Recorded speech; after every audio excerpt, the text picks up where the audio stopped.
ಉಡಾಯಿಸೋ ಖಾರ ಬಣ್ಣ ರುಚಿಯನ್ನು ನೀಡುತ್ತದೆ. ಮೆಣಸಿನ ಪುಡಿ ಚಿಂದಿ ಉಡಾಯಿಸೋ ಖಾರ ಬಣ್ಣ ರುಚಿ.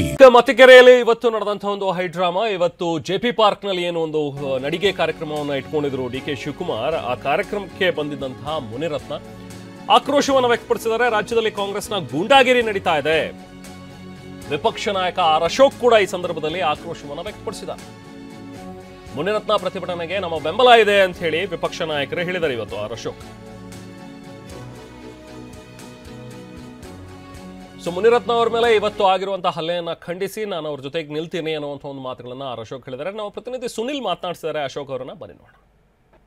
ವಿಪಕ್ಷ ನಾಯಕರಿಂದ ಆರ್ ಅಶೋಕ್ ಇದ್ರೆ ಬನ್ನಿ ನೇರ ಅವರನ್ನ ಮಾತಾಡಿಸ್ತಾ ಹೋಗ್ತೀನಿ. ಸರ್, ಇವತ್ತು DCM ಅವರು ಸಿಟಿಲ್ ನಗರ ಒಂದು ಕಾರ್ಯಕ್ರಮ ಮಾಡ್ತಾ ಇದ್ದಾರೆ. ಆ ಒಂದು ಕಾರ್ಯಕ್ರಮದಲ್ಲಿ ಸ್ಥಳೀಯ ಶಾಸಕರಿಗೆ ಸಂಸದರಿಗೆ ಆಹ್ವಾನವನ್ನು ನೀಡಿಲ್ಲ ಅಂತೇಳಿ ಬಿಜೆಪಿ ಶಾಸಕ ಮುನಿರತ್ನ ಅವರು ಆಕ್ರೋಶವನ್ನು ಕೂಡ ವ್ಯಕ್ತಪಡಿಸಿದ್ದಾರೆ. ಒಂದಷ್ಟು ಆರೋಪವನ್ನು ಕೂಡ ಮಾಡಿದ್ದಾರೆ. Sir, first of all D K. Shivakumar ಮಾಡ್ತಾ ಇರುವಂಥ ಏನು ಪಾದಯಾತ್ರೆ, ಫಸ್ಟು ಪಾದಯಾತ್ರೆ ಮಾಡೋಕ್ಕೆ ರೋಡ್ ಸರಿ ಇದೆಯಾ? ಹಳ್ಳ ಬಿದ್ದು ರಸ್ತೆಗಳನ್ನು ನೋಡ್ತಾ ಇದ್ದೀವಿ, ಗುಂಡಿ ಬಿದ್ದು ಜನ ಸಾಯ್ತಾ ಇದ್ದಾರೆ, ಕಸದ ರಾಶಿ ರೋಡಲ್ಲಿ ಬಿದ್ದಿದೆ. ಯಾವ ಪುರುಷಾರ್ಥ ಇಟ್ಕೊಂಡು ನೀವು ರಸ್ತೆಯಲ್ಲಿ ನಡೀತೀರಾ? ಸ್ವಲ್ಪ ನಡೀರಿ. ಎಲ್ಲ ಹಳ್ಳ ಬಿದ್ದಿದೆಯೋ, ಆ ಗುಂಡಿಗಳು ಬಿದ್ದಿದೆಯೋ ಆ ರಸ್ತೆಗೆ ಹೋಗಿ ನಡೀರಿ. ಪಾರ್ಕಲ್ಲಿ ಹೋಗಿ ಇದ್ರ ಮೇಲೆ ವಾಕಿಂಗ್ ಟ್ರ್ಯಾಕ್ ಮೇಲೆ ನಡೆದ್ರೆ ಏನೂ ಉಪಯೋಗ ಇಲ್ಲ.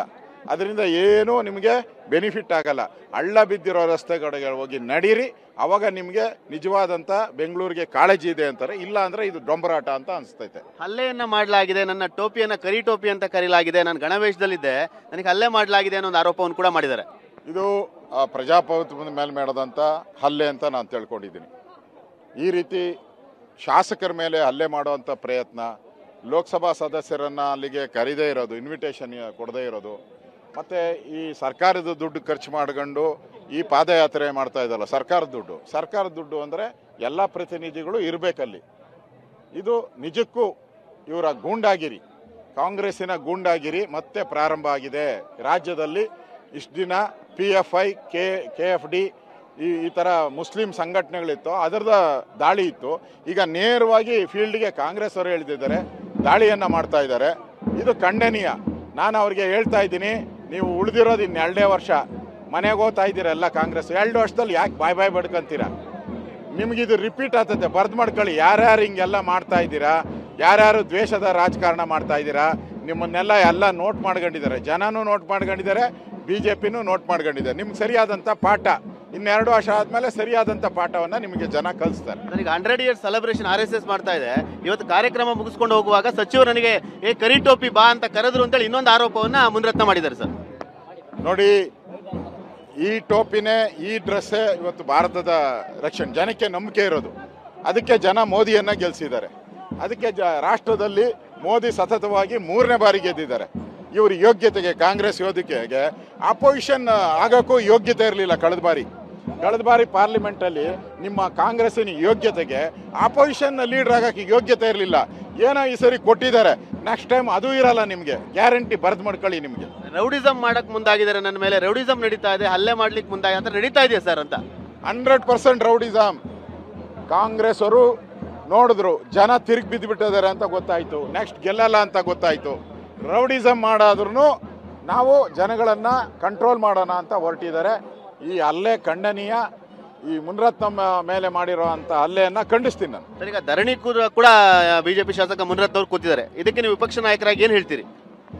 ನೋಡಿ, ಅವ್ರಿಗೆ ನಮ್ಮ ಪೂರ್ತಿ ಬೆಂಬಲವನ್ನು ಕೊಟ್ಟಿದ್ದೀರಿ. ಒಬ್ಬ ಶಾಸಕನಿಗೆ ಅಗೌರವ ಮಾಡಿದ್ದಾರೆ. ವಿರೋಧ ಪಕ್ಷದ ನಾಯಕನಾಗಿ ಅವರು ಮಾಡಿರುವಂಥ ಧರಣಿಗೆ ನನ್ನ ಬೆಂಬಲ ಇದೆ. Thank you sir. ಇದಿಷ್ಟು ವಿಪಕ್ಷ ನಾಯಕರಂತ ಆರ್ ಅಶೋಕ್ ಅವರ ಮಾತು. ಮುನಿರತ್ನ ಅವರ ಒಂದು ಮೇಲೆ ನಡೆದಿರುವಂತಹ ಹಲ್ಲೆ ಹಿಂದೆ ಅದನ್ನ ನಾನು ತೀವ್ರವಾಗಿ ಖಂಡಿಸ್ತೀನಿ. ಅವರ ಹೋರಾಟಕ್ಕೆ ನನ್ನ ಬೆಂಬಲವಿದೆ ಅನ್ನೋ ಮಾತನ್ನ ವಿಪಕ್ಷ ನಾಯಕ ಆರ್ ಅಶೋಕ್ TV9 ಬಳಿ ಹಂಚಿಕೊಂಡಿರುವಂತದ್ದು. ಕ್ಯಾಮರಾಮನ್ ಸೈಯದ್ ಜೊತೆ ಸುನಿಲ್, TV9 ಬೆಂಗಳೂರು. ಸೊ ಹಾಗೆ ಇವತ್ತು ಮುನಿರತ್ನ ಅವರು ಕಾರ್ಯಕ್ರಮಕ್ಕೆ ಏನು ಬಂದು ಕೂತಿದ್ರು, ಅವರಿಗೆ ಅವ್ರು ಹೇಳೋ ಪ್ರಕಾರ ನನಗೆ ಆಹ್ವಾನ ಇರಲಿಲ್ಲ, ನನಗೆ ಯಾರೂ ಕರೆದೇ ಇಲ್ಲ, ಆದರೆ ಈಗ ನೀವು ನನಗೆ ವೇದಿಕೆ ಮೇಲೆ ಕರಿತಾ ಇದ್ದೀರಿ ಅಂತ ಹೇಳಿ ಹೋಗಿ ನೇರವಾಗಿ ಮೈಕ್ ಇಸ್ಕೊಂಡು ಮಾತಾಡೋದಕ್ಕೆ ಶುರು ಮಾಡ್ತಾರೆ. ಅಲ್ಲಿಂದ ಎಲ್ಲವೂ ಕೂಡ ಸ್ಟಾರ್ಟ್ ಆಗುತ್ತೆ. ಏನಾಯ್ತು ಹಾಗಾದ್ರೆ ಅಲ್ಲಿ ಬನ್ನಿ ನೋಡೋಣ.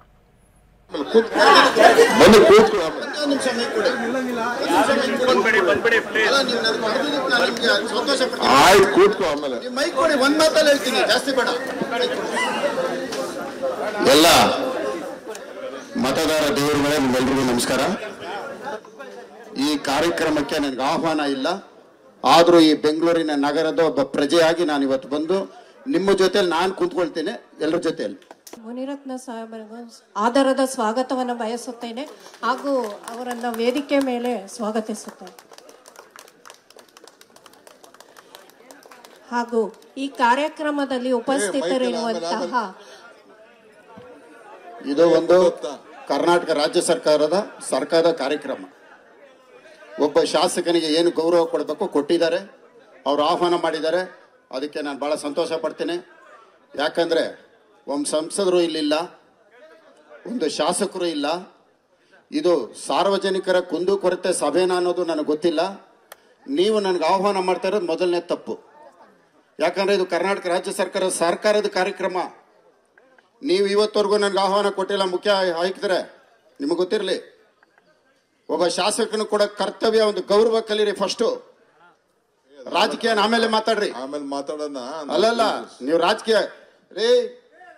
ಒಬ್ಬ MP ಫೋಟೋ ಇಲ್ಲ, ಒಂದು MP ಫೋಟೋ ಇಲ್ಲ, ಒಂದು MP ಫೋಟೋ ಇಲ್ಲ, ಒಂದು MP ಫೋಟೋ ಇಲ್ಲ, ಒಂದು MLA ಫೋಟೋ ಇಲ್ಲ, ಒಂದು MLA MP ಫೋಟೋ ಇಲ್ಲದೆ ಒಂದು ಪಬ್ಲಿಕ್ ಕಾರ್ಯಕ್ರಮ. ಇದು ಸಾರ್ವಜನಿಕರ ಕುಂದುಕೊರತೆ ಕಾರ್ಯಕ್ರಮ. ಇದು ಕಾಂಗ್ರೆಸ್ ಕಾರ್ಯಕ್ರಮನಾ? ಇದು ಕಾಂಗ್ರೆಸ್ ಕಾರ್ಯಕ್ರಮ. ಇದು ಕಾಂಗ್ರೆಸ್ ಕಾರ್ಯಕ್ರಮ, ಸಾರ್ವಜನಿಕರ ಕುಂದುಕೊರತೆ ಕಾರ್ಯಕ್ರಮ ಅಲ್ಲ. ಇದು ಹೆಂಗೆ? ಒಂದು MP ಫೋಟೋ ಇದೆಯಾ? ಒಂದು MP ಆಹ್ವಾನ ಇದೆಯಾ?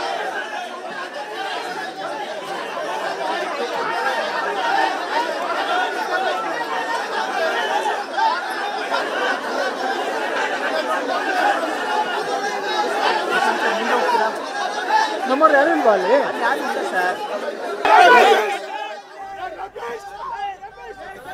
ಸೊ ಇದು ಮುನಿರತ್ನ ಅವರು ಇವತ್ತು JP ಪಾರ್ಕಿಗೆ ಕಾರ್ಯಕ್ರಮಕ್ಕೆ ಅಂತೇಳಿ ಏನು ಬಂದಿದ್ರು. ಆ ಸಂದರ್ಭದಲ್ಲಿ ಆಗಿರುವಂಥ ಒಂದಷ್ಟು ಹೈಡ್ರಾಮಾ, ನನ್ನನ್ನು ಕರೆದಿಲ್ಲ ಅನ್ನುವಂಥದ್ದನ್ನು ಹೇಳ್ತಾ ತಮ್ಮ ಆಕ್ರೋಶವನ್ನು ವ್ಯಕ್ತಪಡಿಸಿದಂಥ ಮುನಿರತ್ನ ನಂತರ ಅವರ ಜೊತೆಗೆ ಬಂದಿದ್ದಂಥ ಒಂದಷ್ಟು ಜನ ಬೆಂಬಲಿಗರು ಅವರಿಗೆ ಸಪೋರ್ಟ್ ಮಾಡಿದ್ರು. ಹಾಗೆ ಅಲ್ಲಿದ್ದಂಥ ಕಾಂಗ್ರೆಸ್ ಕಾರ್ಯಕರ್ತರು ಮುನಿರತ್ನ ವಿರುದ್ಧ ಆಕ್ರೋಶವನ್ನು ವ್ಯಕ್ತಪಡಿಸಿದ್ರು. ಒಂದಷ್ಟು ಹೈಡ್ರಾಮಾ ಅಲ್ಲಿ ಕ್ರಿಯೇಟ್ ಆಯಿತು.